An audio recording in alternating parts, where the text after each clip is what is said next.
Identified our mystery city. Maybe this will help. Here is Lake Pontchartrain.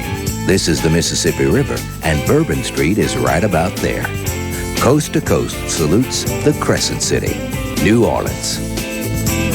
Almost half of all brain injury victims die, but not in this doctor's hands. His remarkable discovery can be used in any hospital tomorrow to save thousands of lives. Catherine, are you in there? Come on, Catherine, wake up here. Squeeze my hand. Can you show me two fingers over here? Show me two fingers over here. It's 2:30 in the morning, and Catherine Becker's injured brain has begun to shut down. Definitely not following commands. As she drifts off to a place where doctors can't reach her. Whether this 46-year-old mother of two will ever hug her children again, I hope she'll fall through this. or recognize her husband, It's very, very scary. or ultimately survive, I think the cloud is right here. will be determined by this team of neurosurgeons at the Oregon Health Sciences University Hospital in Portland.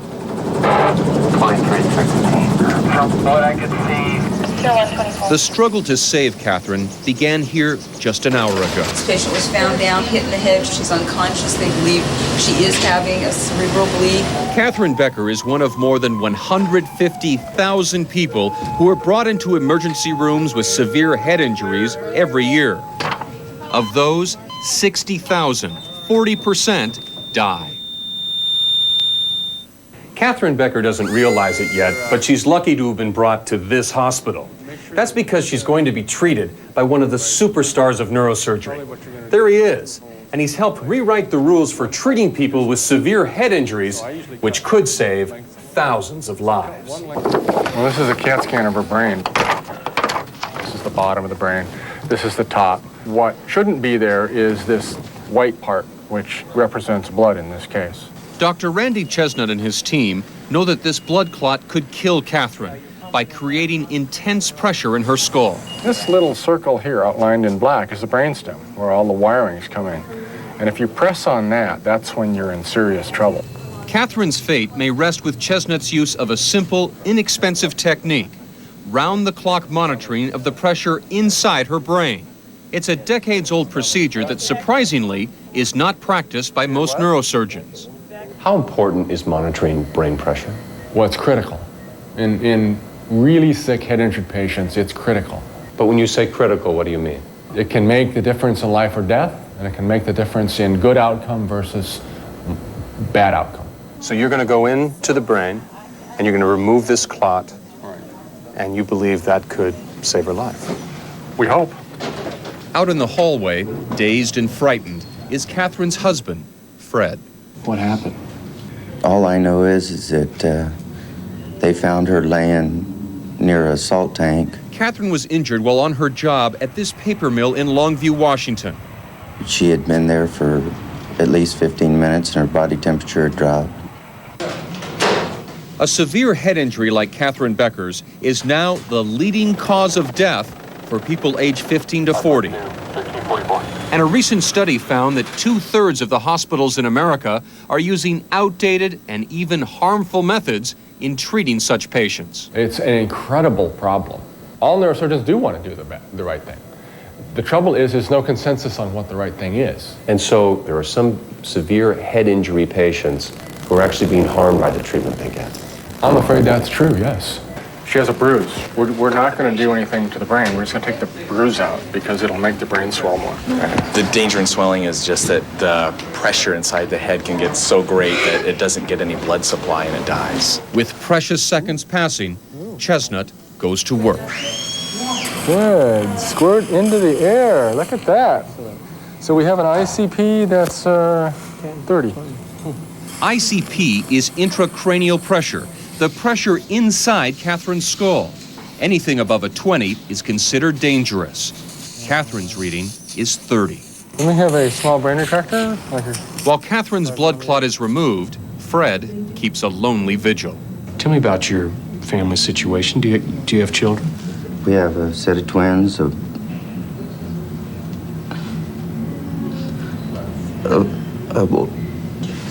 It's all right. boy and a girl? Yeah. Then she hit the right side of her head. And what it did is it put a blood clot right here on her head that went down into her brain. Dr. Chestnut's team finishes Catherine's operation with a simple but crucial step.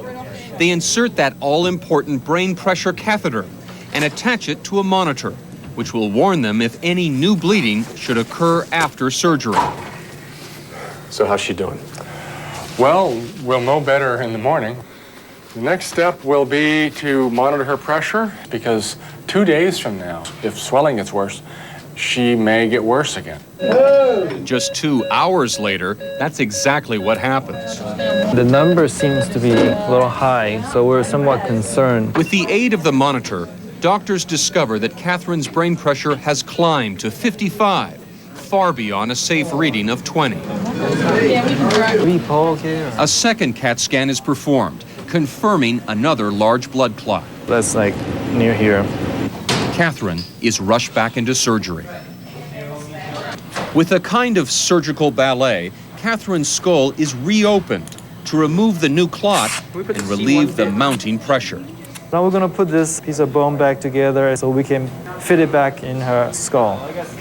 Before she's even out of surgery, the numbers tell the story. 4340, 3835. Catherine's brain pressure improves. Catherine, you're back in the ICU. While her soaring brain pressure was a major setback, it's a blessing that Catherine's doctors were even aware of it. Surprisingly, 7 out of 10 hospitals in America do not routinely monitor brain pressure. Well, the problem is that most monitors now have to be put in by a neurosurgeon. And what that really means is that at all hours of the day and night, this fellow has to interrupt whatever he's doing and come in and put this monitor in. And that's a big burden on the neurosurgeon. If you do that every night, the cases you're doing on your regular, everyday patients may suffer. So if I get a severe head injury, depending on where I am in the United States, I may not get proper care because they can't get a doctor to come in. And because there's nobody in the hospital who can put the monitor in. If Catherine were in one of those hospitals, doctors might not have discovered evidence of high brain pressure until her autopsy. Can you do something for me? Give me a good squeeze here? It's now 24 hours after Catherine's skull has been opened a second time. Okay, put your hands out like you're holding up a tea tray.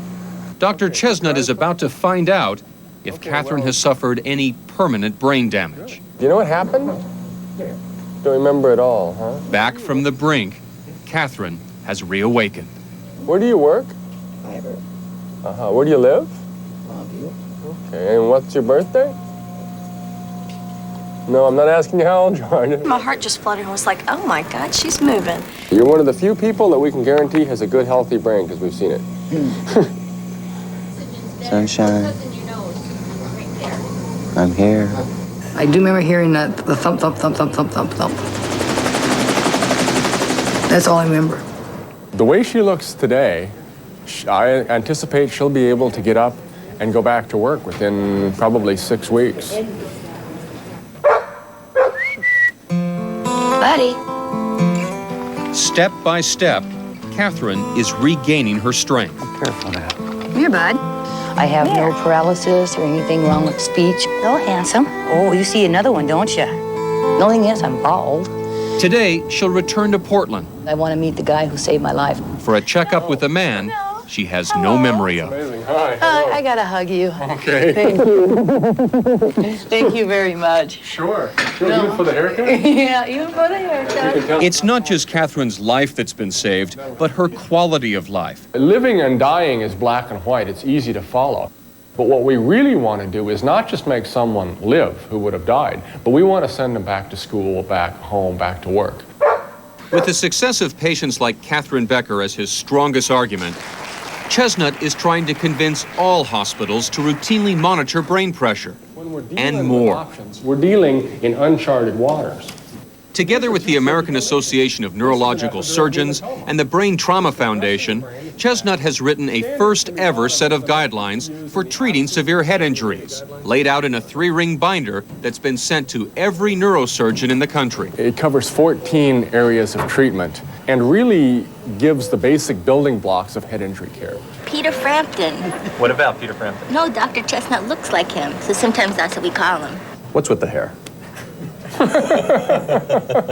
I know if my hair gets cut, I can't operate. Oh, it's 5-1 to 48 evenly? I'm walking, I'm talking, I'm taking care of my kids. Come here. I feel very lucky. Very, very lucky.